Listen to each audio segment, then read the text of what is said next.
I'm inspired by Tim Holtz's Ideology Collection 2023, and I want to make a mixed media collage similar to what his makers created but using different products. Welcome to another Junk Journal Snacks episode, your bite-sized inspiration for creating in your own journal. It's Barbara from Vienna, Austria. So in particular, I was inspired by this make by Paula, who created a collage on a vignette display panel using, of course, Tim's latest ideology products. I don't have any of those, but that doesn't mean that I can't create something similar in Paula's style using different products. I'm creating a page in Honey's beautiful journal. She is becoming quite chubby, isn't she? You can find Honey's Instagram linked below. And I have already chosen a page because I need to know the size of my page before I begin, which is this one right here. So I have cut a regular piece of copy paper pretty much in the same size as the page, and I will be adding the collage base on this paper. I have also already cut some strips of cardstock. And I chose colors that I think would work really well together and that would be very harmonious together. So that's my palette. And I think in order for this to work, that is pretty much the most important thing, that you have colors that will work together. If you don't feel confident about choosing your colors, if you stick to one particular paper pad, they usually come in coordinated colors, so you can always do that. This here is a mixture of several paper pads, some of which are Tim Holtz, like these here. So I've already cut these strips in various heights, and I've also cut them down to fit my page, but they're not all exactly the same width because I don't think they have to be. So I like this idea of having these strips, and because it's quite tedious to cut down strips like Tim Holtz has in his new ideology ephemera, I'm just going to go with one wide strip basically. So now I want to arrange these in a way that I think is going to work well. Actually, I think this would already work, but I think I'll try to arrange them a little bit differently. I think I want the one with the telegram up here on the top. And then maybe to balance that, we'll put these numbers on the bottom. And this one here, which is also quite dominant, I want to keep in the middle. And then I just need to kind of fill in the middle pieces.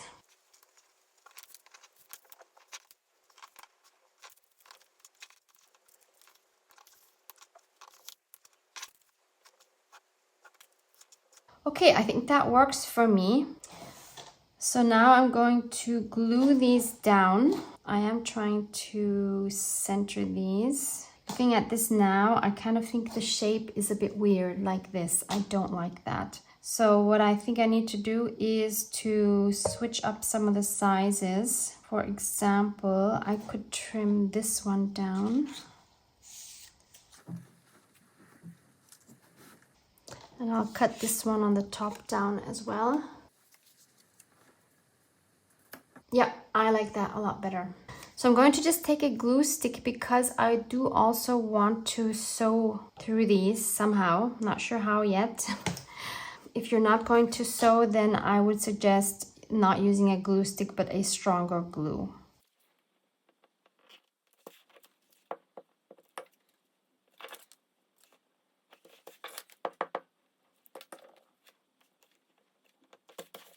Once I have everything glued down, I'm going to cut away all of the white bits showing from the copy paper.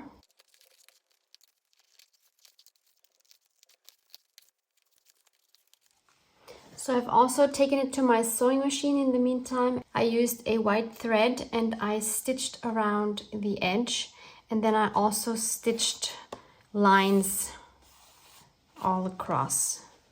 It's quite subtle. And if you want that effect, but you don't want to sew, then use a white pen or whatever color you want to use and just do some faux stitching. So let's add this to our journal page.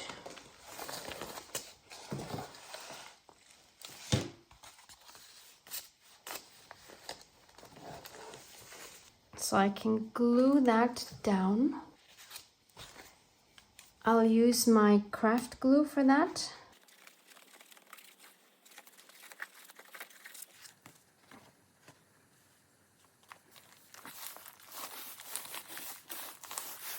Next, I want to add one of those black and white portraits as our focal point, like Paula did in her make. And since I don't have Tim's, I'm going to use one from my own digitals. So this one is called Vintage Black and White Photos. I will link this for you below in case you are in need. And I'm going to use this one right here. I already have it cut out and I have it a little bit enlarged. So as you can see here, it's a bit bigger. I've printed this one a while ago. Could be 120%. So I printed this on 200 GSM cardstock, and that's going to be my focal point. But I need to edge it with something. Maybe hickory smoke. This might not be dark enough, but I want to give it a try. I can always add some black soot if I want to.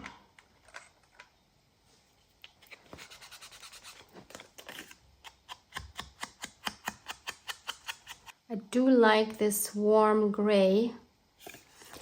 Maybe I'll just add the black on the very edge. And I'm going a little bit more in with this one. Yeah, so I'll add my black Soot Distress ink on the very edge. Like that. That defines it a little more, but I still see my hickory smoke. Then I've cut out some flowers out of this book here that I found at my Goodwill years ago.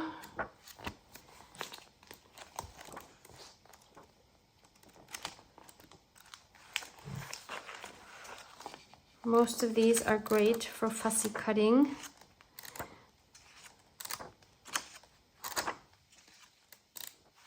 There's no ISBN number, but I can show you the information here in case you want to look for this online.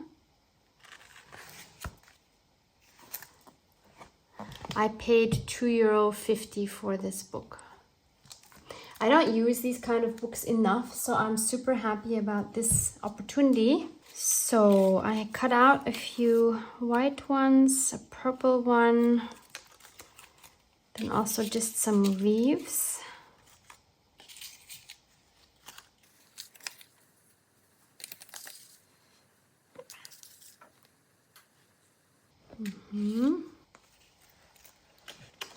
Nope. Oh, I like this one. The pink matches my background really well. And then we want some more leaves for the top right. So I have some here that I could just put right there. Oh yes, I like it already. I think that's enough. And then Paula used some swirly thing. I don't know what that was, a mold or something. I don't know if she has a video on how she made it. She might. You'd have to go to the Tim Holtz site and see if she even has a YouTube channel. I'm not even sure, to be honest. So I thought either I could take a metal piece instead. Most of these are from Action, or probably all of them are from Action. Oh, for example, we have a... Oh, that's also not bad. I did not know that would work so well. Another option I thought of is these here. So these are random no-name die cuts, and they have swirls, right? So I thought maybe try something like this. I do like that. And what if instead of this corner, we try either this one? That might be a bit big. Oh, we have the same one in small. Maybe a bit too small, I'm not sure. That's too much. We could cut it in half. What about this one? That's probably too much as well. Yeah, way too much. Anything else? Oh, we have this one here. What about that? I think that's a pretty good balance. And then Paula had one of these transparent round thingies, which of course I don't have. But what I did find is this protractor. And I have a few of these from school, and I thought I could just cut this part off here and then just use this part, and that might give me a similar effect.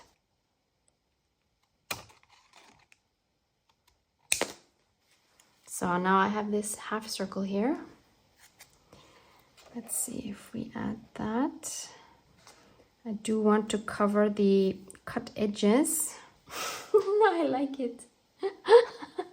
And the numbers here are green, so that is perfect. That works so well with my florals. Then there's like a word or something here on the side, and I want to do that as well. So I have these here. I think these are called quote chips, and they're quite thick. So I think I will peel the top off, and I picked a few that might work for this photo. I think the home would be really nice, but also story. So I could put that right here. We could also have a big quote down here. Maybe we move this up a little bit so that we have more space for that. For example, oh, actually this one would be nice. Hope is never lost. I love that one. Oh, or remember this. Remember this is also really good for a snapshot like that. Yeah, I think I'll go with that one. The reason why I want to peel the top layer off is because I wanted to add this using brads, because in particular I wanted to see if I can use a regular hammer and make an indent in my brads, like all the makers did in the last live with this mini hammer that he has. But I can't fit the brads in here because there's not enough space on either side. So I'm going to peel this off and then mount it on something else. I'm going to try to do that without cutting off my finger. Once you get it started, it's really easy. So this is much thinner now. And I'll do the same thing with the story, although I'm not going to mount this on anything, but I don't need that to be so bulky either.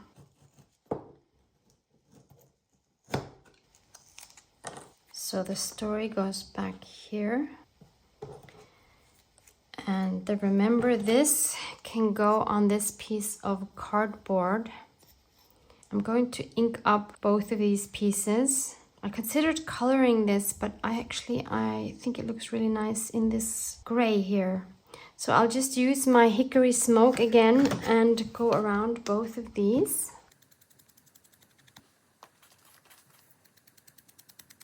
And I forgot I'm going to go around this story one as well.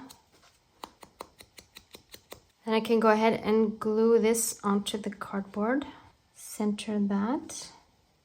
This lost all of the ink on the top edge here. Let's see if I can gently add that back in. That will be okay. Then I will make 2 holes on either sides for the brads.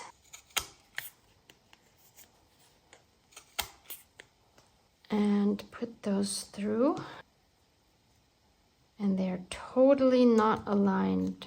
Oh dear, what did I do? Look at this. They're totally lopsided.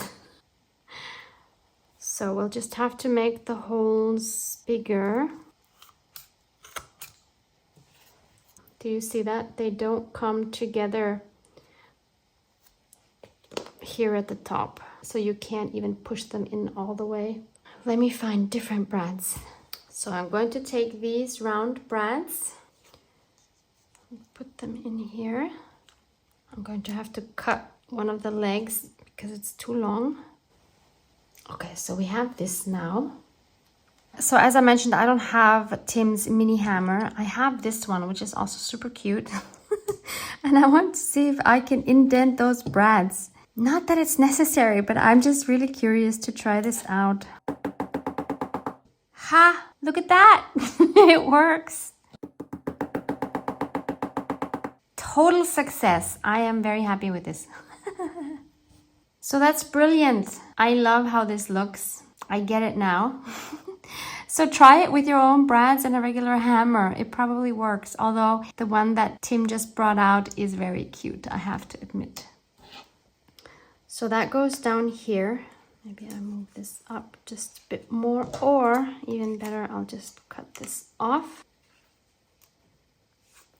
So I can now go ahead and glue all these bits down. No, wait, I forgot something.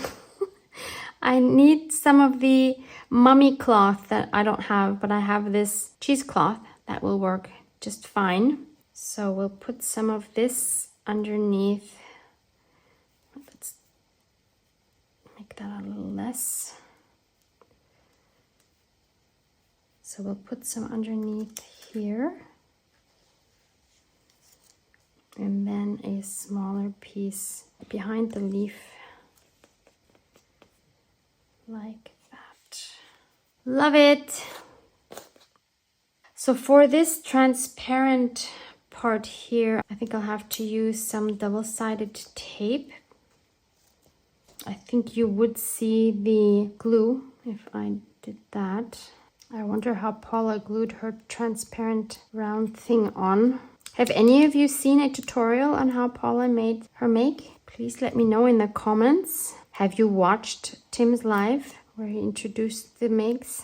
When I see that those are like 2 to 3 hours, those videos, I'm always a bit hesitant to click on them, to be honest. Okay, and for the rest, I'll just use some liquid glue.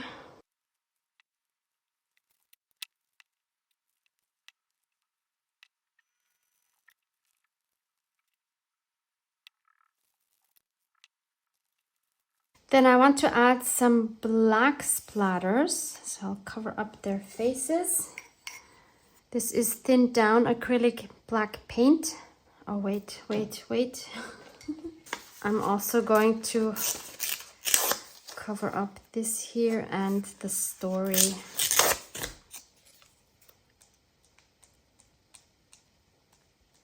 Okay. Does it need white splatters? Yeah, I think it does actually. So let's cover that up again. I'm using thinned down white gesso, and I'm going to use this small brush in the hope to get small splatters.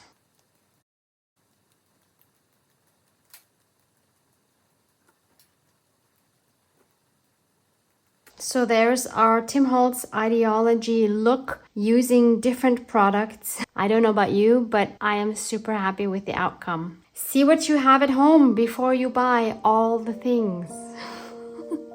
Love you guys. Mwah, mwah.